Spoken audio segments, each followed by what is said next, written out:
É, política do estica e puxa. E vamos pro esporte que a Alice já tá na área. Poxa, o Avaí não deu, né? Não deu, Polito. Mais uma vez o torcedor havaiano foi dormir frustrado, viu? Boa tarde pra galera que nos acompanha. A gente começa destacando exatamente essa partida. Ontem o Avaí entrou em campo diante do América Mineiro e voltou a tropeçar pela Série B. A situação do Leão da Ilha, a gente sabe, segue muito complicada tanto dentro quanto fora dos gramados. No fechamento da rodada, a oportunidade de dar início a um novo momento.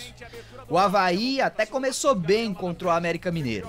Primeiro com o Railan de fora da área e com o Emerson Ramon de cabeça para boa defesa do goleiro.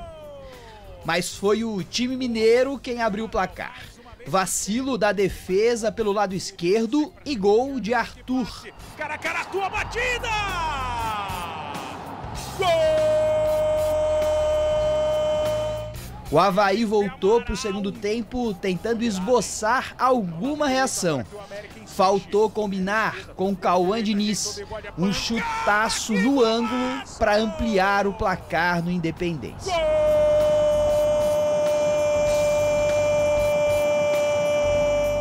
O segundo gol foi um banho de água fria. O Leão até tentou, mas faltou capricho. O segundo tropeço seguido diante de um rival da zona do rebaixamento aumenta a temperatura da crise aqui no Avaí e deixa o time ainda mais distante do G4 da competição. A gente vem entrando nos jogos com a mochila muito cheia, não tem como esconder isso, a gente não tem como esconder.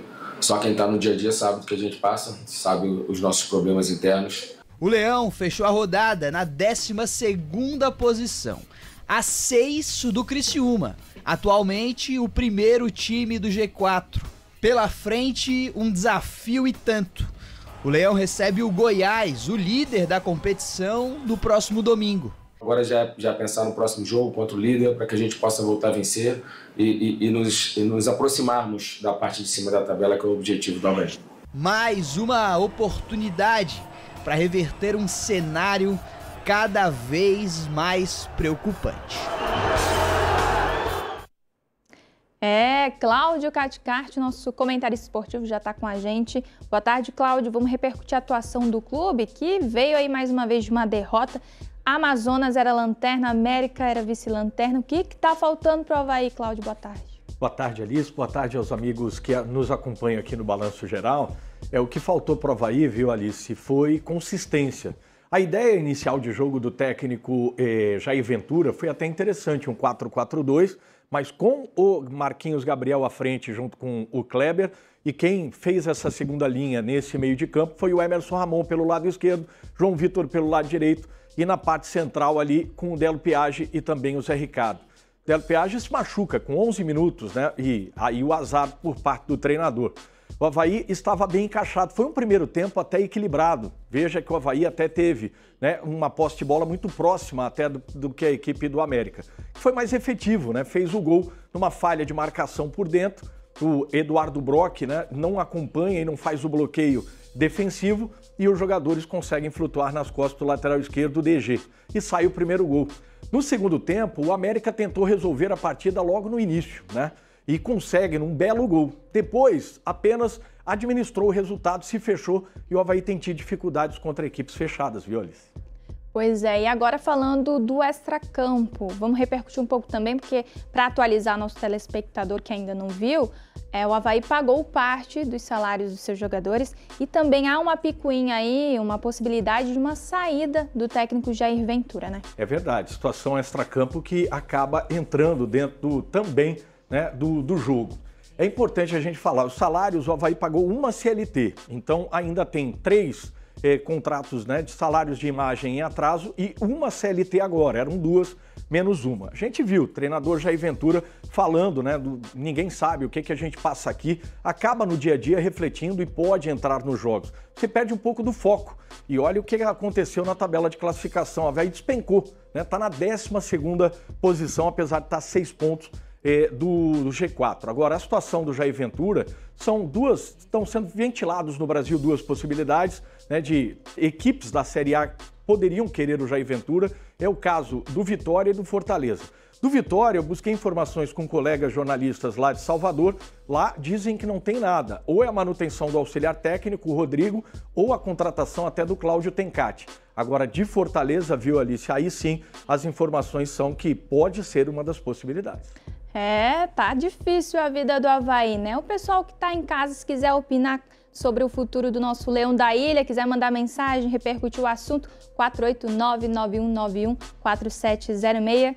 Sua participação com a gente é sempre muito importante. Cláudia, a gente separou telas aqui, né, para atualizar a questão da janela de transferências. Ela foi fechada e a gente tem umas atualizações da dupla da capital, a começar pelo Avaí. A gente destaca os atletas que foram contratados nesse período da janela, né? Olha só. Anderson Jesus, Guilherme Santos, Del Piage e Douglas Teixeira, né, Cláudio? São contratações nessa janela que é uma das questões importantes em relação ao técnico Jair Ventura. O torcedor está na bronca com ele, mas faltam opções. Vejam que saíram jogadores e os jogadores que chegaram, você está vendo na tela, né? A importância de que eles não aumentaram o patamar da equipe do Avaí, não trouxeram qualidade, a não ser o jogador Romildo Del Piage, que se machucou, por exemplo, na partida de ontem. É o jogador tecnicamente que agrega. Mas os demais, veja, Anderson Jesus, Guilherme Santos, o Douglas Teixeira acabou também conseguindo essa titularidade, ajudou ali pelo corredor esquerdo, mas não é aquele jogador decisivo para mudar de patamar a equipe do Avaí. Estão meio sumidos, né, Cláudia? A gente tem as saídas também, porque o Leão da Ilha também teve saída com o Barreto e o Mendes, né? Pois é, o Barreto, um jogador de qualidade, foi para o futebol japonês. O Mendes preferiu voltar, né, também para a várzea, vamos dizer assim, preferiu voltar a algo que ele tinha mais uma condição de felicidade, uma questão muito pessoal, né? E teve o Pedrão, zagueiro também, que foi para o Chipre, né? Um zagueiro que substituía muitas vezes o Eduardo Brock e o Jonathan Costa. O Avaí precisava, né, trazer contratações que melhorasse as opções por parte do técnico Jair Ventura, mas ia na contramão dos salários atrasados. Realmente, a situação pesou mais, né, Cláudio? Já no Figueirense, a gente não teve contratação para destacar, mas a gente tem as saídas, né? Com o Hélio Cizenando, que a gente trouxe ontem aqui no programa, que deixou aí o comando do Alvinegro, Ramon Vinícius e Johnny Douglas. Saídas naturais, né? O Figueirense saiu da Série C do Campeonato Brasileiro, agora fica efetivamente apenas, né, a questão de disputar a Copa Santa Catarina e tinha que desinchar um pouco a folha de pagamento. Jogadores com salários mais altos foram até perdas pequenas. Eu esperava até que na janela da Série B do Campeonato Brasileiro fossem buscar outros jogadores como Felipe Augusto, por exemplo, jogador importante de ataque, tem mostrado um pouco de qualidade em detrimento dos demais. Então, o Figueirense deve vir, se o foco estiver na Copinha, deve vir forte para a competição. Tá certo. Para a gente fechar nossa análise, não tem só Campeonato Brasileiro, né? Nós temos a Copa Santa Catarina se aproximando e também informações da dupla da capital, mais precisamente do Avaí, que tem aí também alguns jogadores de destaque de ontem para hoje, como Giovanni Pastre, Vinícius Gugel, Lucas Eduardo, Davi Luiz, Juninho e Igor Tucão, fechando com João Pedro, né? Esses jogadores foram registrados, né, Cláudio? São novidades que o Avaí está trazendo para a Copa Santa Catarina. Acho um movimento importante, né? Porque está vendo jovens valores para justamente utilizar na Copinha para já transformar para o que o Avaí vai ter em 2026. É importante a gente falar sobre isso porque o Avaí, ele foi campeão estadual, não precisava disputar a Copa Santa Catarina, que tem como principal objetivo vaga para a Copa do Brasil, o Avaí já tem, então ele vai utilizar a galera do Sub-20, essas novas contratações, já projetando o elenco do ano que vem. É isso aí, então estamos bem atualizados por aqui, né, Cláudia? É claro que a gente segue acompanhando os bastidores da nossa dupla da capital, esperando uma melhora tanto de um lado quanto do outro, né?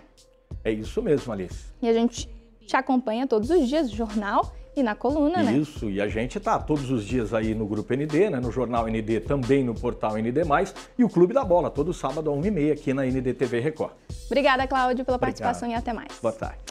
A gente dá sequência porque não foram só por aqui as alterações. Na Série A também tivemos novidades, não é só por aqui que teve saída de técnico. Temos movimentação na elite do Brasileirão. Bora acompanhar? Renato Paiva foi anunciado como técnico do Fortaleza em julho deste ano. E após 10 partidas, o clube anunciou a demissão do português. Este não foi o único time brasileiro que Paiva comandou em 2025. Entre fevereiro e julho, o técnico português treinou o Botafogo. Mas após resultados negativos, o clube também decidiu encerrar o contrato dele.